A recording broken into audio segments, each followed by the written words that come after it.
NPP executives in the Upper East region are calling on the National Chairman and General Secretary to stop their attitude of sidelining elected officers they do not like and respect the structures and hierarchy of the party. A statement signed by the Upper East Regional Chairman Adams Mahama said Afoko and Kwabena Japan should not be seen to be running a two-man show and marginalizing other executives. So how long will it take for the NPP to put to rest the nagging issues which cast a negative shadow over the party? Is there hope for unity in the NPP? This is today's big story with me, Stephen Enti.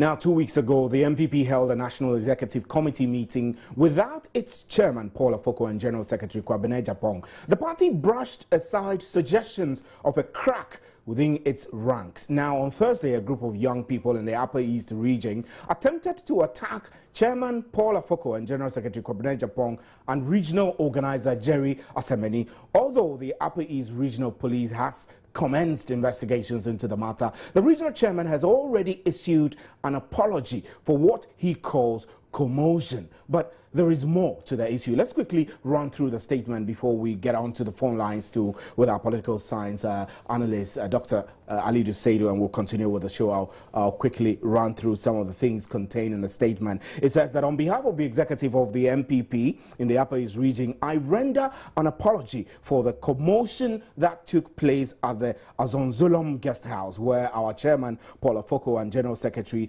were supposed to have met executives of our party from the region. I'll quickly run to the next paragraph, which says, this unfortunate development was entirely avoidable. It has brought to the fore two urgent matters which have to be rectified as soon as possible, and the elected national officers of the party must be proactive in doing so. Firstly, I'm appealing to the national chairman and general secretary to stop this habit of sidelining elected officers they do not like. They must respect the structures of the party and work with the structures and hierarchy, including their colleagues at the headquarters. So that's just a brief of part of the statement I've read to you. The full statement will be ready on my joyonline.com. Now, Adams Mahama, who is the regional chairman who signed this statement, is joining us on the telephone line now. Mr. Adams, good evening and thanks for your time. Right, we've lost him, but we still have Dr. Alidu Seidu, who is a senior political science lecturer at the University of Ghana, Lagos. He's joining us now. Dr. Seidu, good evening, sir. Yeah, good evening. So now we're back to these same problems. The NPP will have us believe that there is actually no problem at all within the ranks of the party. 2 weeks ago, the issue that took place at the NPP headquarters, where Afoko and Japan were not in a very crucial meeting, comes to the fore very quickly. Now, yesterday, a group of young people attacked the chairman because they misconstrued the purpose of their meeting. They say that they were meeting They were meeting to start a campaign against some aspirants who are for Nana Akufo-Addo. This is flimsy, really. But now it keeps coming back again. So what do you think, really? Yeah, I think the NPP, there is so much suspicion in the new patriotic party.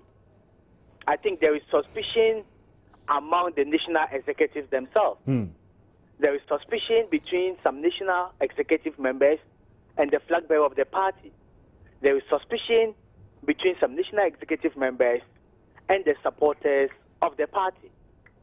So because of this particular suspicion, there has been a lot of miscommunication or deliberate withholding of information. So what the party, the struggles that's now going on in the party is as a result of the deliberate withholding of information or miscommunication because of this suspicion. In the first place, I've listened to the regional chairman of the Upper East region saying that when the national chairman and then the general secretary were coming to his region, he was never informed. That's right. About what they are coming to do. So if you are the leader, the national leader of the party in that particular region, and then national executives are coming, there should be that element of coordination between these two executives that could lead to a unanimous and cohesive decision-making processes in moving the party forward in that particular region. So, and this event is happening at the back of the steering committee meeting that was called. That's right. In the absence of these two particular executives. And there has been the suspicion out there that these two national executives are supporting Alan Tramantin, or they are sympathetic to the cause of Alan Tramantin more than Nana Addo Dankwa Akufo-Addo, who is the flag bearer. Because I don't see the reason why a national executive members of a party will go to Upper East region and campaign against their flag bearer. Then what were they doing? Or what are they supposed to do? Their core mandate as an executive, Dr. Saidu, your mark of success. Dr. Saidu. Yes. I beg your pardon. I'll have you hold. I have Nana Kumia joining us on the telephone. It's pretty difficult to get him, so we want to make sure we don't lose him. So good evening, sir, Nana Kumia, and thanks for joining us. Good evening, my brother. Now, the NPP chairman, in his statement to the press, is raising key issues. One of which is that the General Secretary must stop what he describes, that is what the chairman describes as sidelining elected officers they do not like. Now, the political science, senior political science lecturer, Dr. Alidu Saidu, is saying that these suggest some level of suspicion within the rank and file of the NPP. What is happening to the NPP? Well, thank you, my brother. Let me wish your listeners a good evening. Well, at the moment, every suggestion can be treated at face value because we don't know what really happened. The party will institute thoroughgoing investigation into this particular matter. At the moment, depending on who is speaking, blame is being laid all over the place, depending on who is speaking. When we have instituted investigation and all the parties, including the police, are spoken to, the party will see its way clear as to how to proceed in this matter. But at the moment, all the permutations are allowed because you don't know where exactly. If I pick the particular permutation that you are offering me, that there's somebody suggesting a sidelining of regional executives, I will point out to you. It may be true that that's the person's suspicion, but that's not somebody, just some ordinary person. That's the regional chairman. Yeah, but I'll also point out to you that this is about the 8th region that the chairman is visiting. Indeed, I think tomorrow they are going to Upper West, where everything is in order, and the Upper West people are eagerly waiting for them. So they've been to Volta, they've been to Weston, and all of the Brongahafo, Ashanti. So if somebody says that the regional chairman or the regional executives are being sidelined, somebody else will point out to you. But they've been to all of these regions. But it may also be that the Upper East regional chairman feels that it may be genuine. But until we've done investigations, we have to keep some of these conclusions, just treat them as face value. So you would not agree with those who feel that this is a demonstration of cracks within the rank and file of the NPP and that the NPP is heading towards the ditch? I would not. If you say I don't agree, it's like I disagree. I don't have a position on the matter. I will wait for the investigations to be done. And when the conclusions come, based on proper investigations, then we can conclude with much more confidence. But like at the moment, like I said, the party is common knowledge that the party has been in the news for all kinds of wrong reasons. Right at the top, at the steering committee level, we've had accusations and counter accusations. It is time to institute a full-blown investigation into all of them, precipitated by what happened in Upper East, so we can get some much better concrete answers. But I agree that the party has been in the news for all kinds of, and people who think that they are cracks and they are mistrust and all of that. All of those things can be taken at face value. Right. Ms. Akomea, we'll have you hold briefly and then we'll go back to Dr. Alidu Seidu. So, Dr. Seidu, Ms. Akomea is reassuring all of us that the party hierarchy, the top hierarchy, would investigate this thoroughly and then respond appropriately to this. You think that this is the right way to go? Yeah, I think, first of all, what the party should do, fine. They haven't had the facts about what actually happened.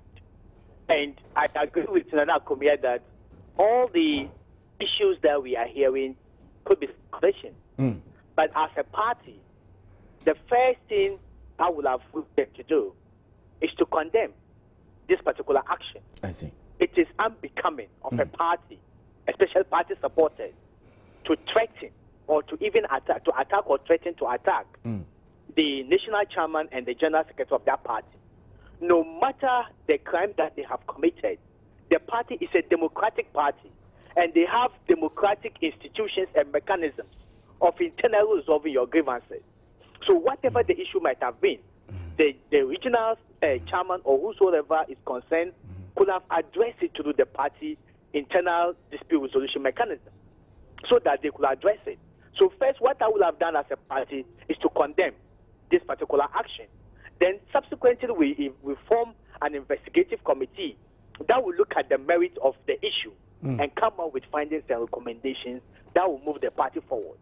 But as it stands now, if the party don't condemn this action, people will believe that those elements which have been targeted or who have been threatened to be attacked belong to one particular faction. And because maybe the assumption that the South Benin doesn't belong to that particular faction is condoning or instigating one way or the other what was going to happen. So, Dr. Seidu, so in short, you are saying that the top hierarchy must first condemn this before going further with its investigations so that they are able to calm down the nerves of their supporters nationwide, right? Absolutely. That's what I'm saying.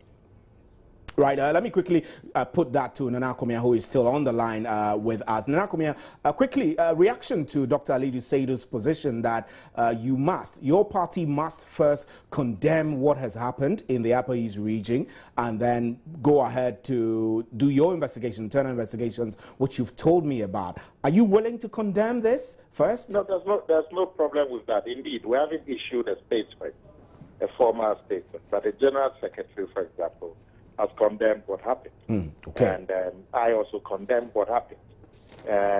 You know, this is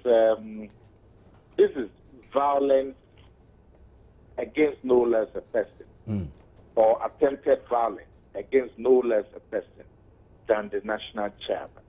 So, as for condemnation, it's a given. And the General Secretary has condemned it this afternoon. That's right. It's just that we don't want to issue a formal statement on the matter. But I'm sure when the investigations come, a note of condemnation would be included. The regional chairman has issued a statement.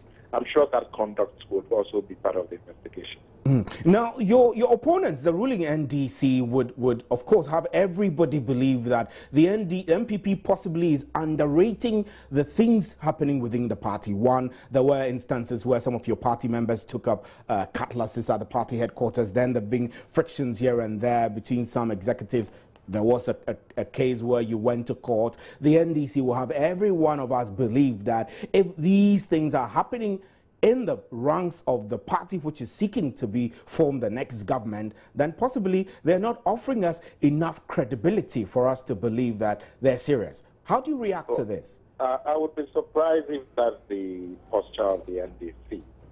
Because if you just cast your mind back a few years ago, from 2005, the NDC was so much turmoil that a chairman, Obeda Samoa, actually resigned with some of the national executives, Pete Zidane, Frances Estiam, who were all national women organizers and so on.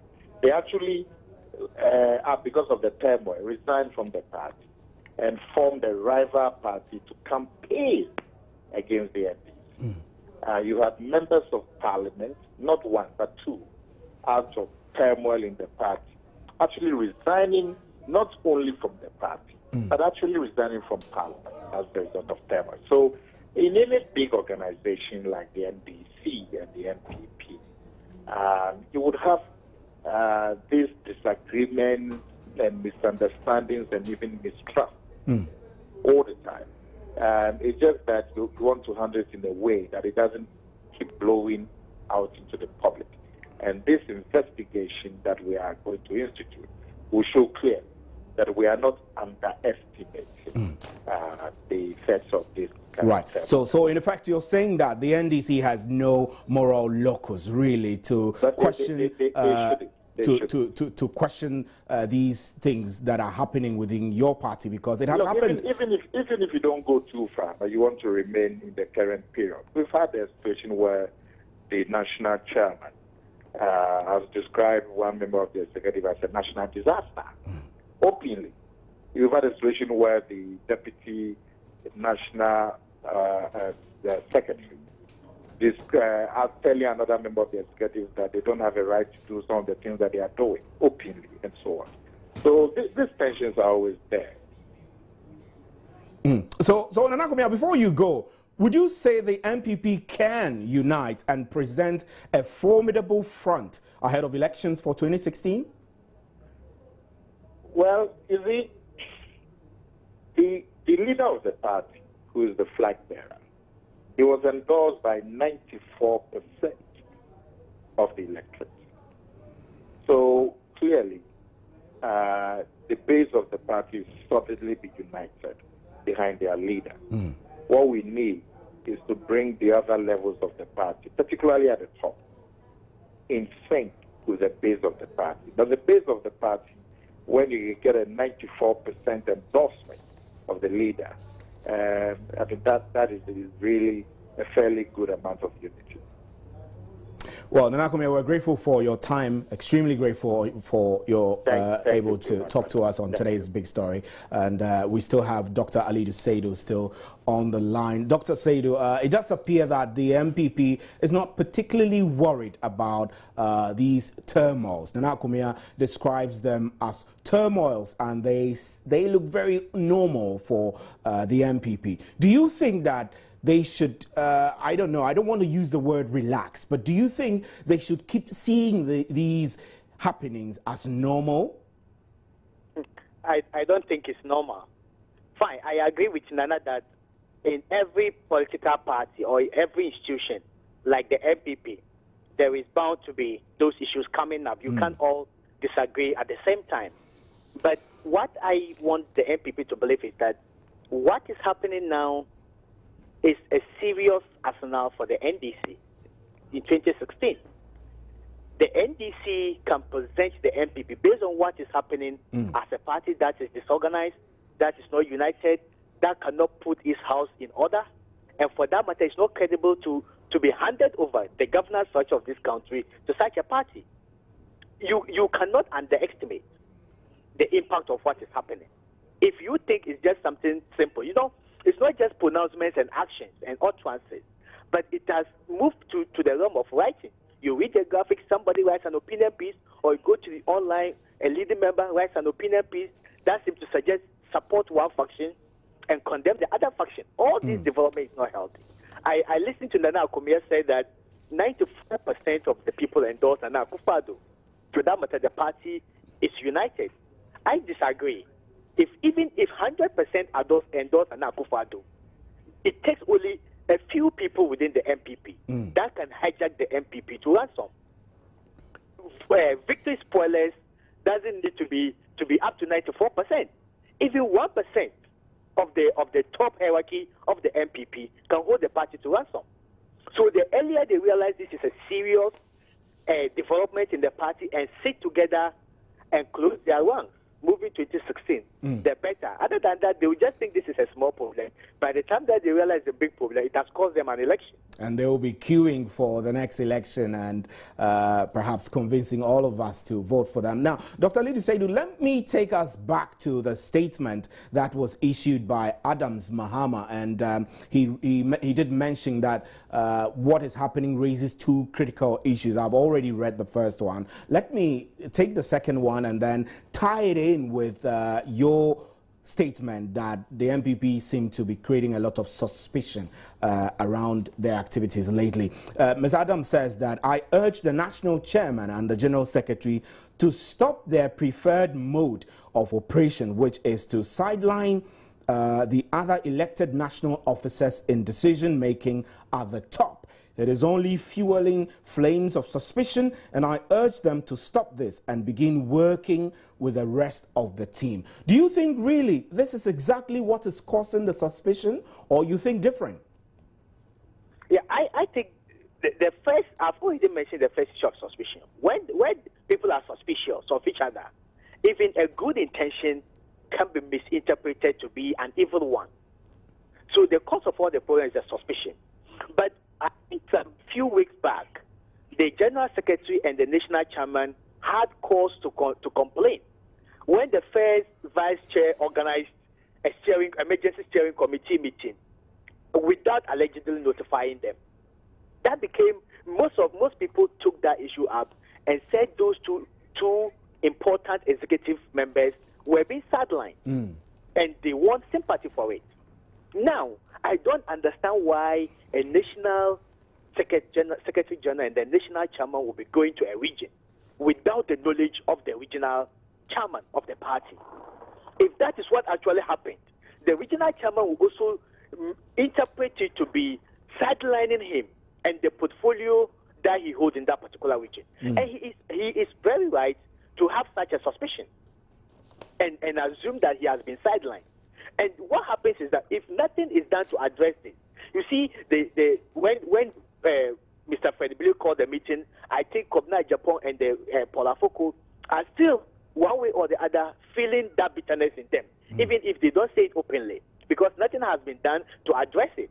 So if the Upper East constituency can also feel the same way, then they are all going to say, fine. But he thinks he can lead the party. So let's see how he's going to lead it. Then this person says, okay, fine, they think they are national executives. Let's see how they are going to win elections without my support. And that bitterness will decentralize from the top to the local level. And that is going to affect them, because if every executive thinks that, okay, this man thinks he can lead the show, then let me see how he's going to lead it. Then there's going to be an element of apathy. And once apathy sets in, the individual efforts that will contribute to a great victory is not going to be manifested. And that is going to be a huge defeat for the party if care is not taken to address these issues. So I agree to the position of the Upper East Regional Chairman that on condition that he was not informed, he was not aware of what is going on, then he is right in assuming that he has been sidestepped by the national executive in campaigning and holding party activities in this region without his knowledge. And I agree with him perfectly.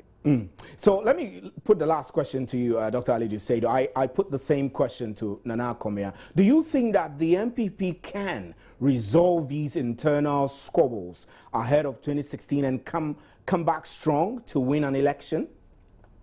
Yeah, it's still possible. What they have to do is to dialogue, because when there is so much suspicion, it could be occasioned by a lot of things. But I think one of the reasons that could iron out these differences is open communication. Open communication. All the stakeholders in the party need to sit down as a family. Then every individual will ventilate his or her grievance. And then the party will take concrete steps to address this particular issue. Right. Other than that, each member of the party or the stakeholder to this particular dispute will feel aggrieved and might not contribute his or her quota towards the party's victory. Right. So there is still more time for them to sit down, a lot more time. dialogue, iron their differences out, and present a united front and a credible opposition to the government 2016. Anything short of that they're going to be in opposition. They're going to be in opposition. Dr. Ali Dusaidi, we're grateful for your time as always on today's Big Story. And let's quickly get to the Upper East region. We've been trying to reach Adams Mahama, who is the Upper East Regional Chairman of the NPP. He agreed to speak to us earlier, but I think we're getting a scrappy line from him. And we're joined on the line now by Albert Sori, who is Upper East Regional Correspondent for Joy News. Albert, Sori, good evening and thanks for your time. Good evening, Steve. I know that you have been on this beat since morning. Are you able to report to us any new development in relation to the police investigations into this alleged attack on Kwabena Japan and Afoko? Well, the regional party executives have chosen to remain tight-lipped as far as local media is concerned. We don't know exactly why, but they're saying that for now, they have taken a decision not to speak to the media about it. Okay. As for the police, they told me earlier today that they will be inviting some of the names that have come up as far as this matter is concerned, so they can investigate the matter further. So for now, that is where the issue stands as far as investigations are concerned. Right.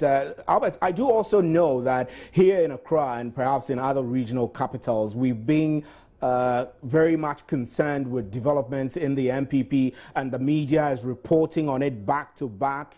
You know, is it the same for Upper East media, the media houses in the region? Are they also focusing keenly on the NPP issues? Yes, a lot of the local media are following the matter. For now, because the party executives are not really granting interviews to anyone, all they can report locally is what they have been able to pick on the ground since the issue started yesterday, and also from the police.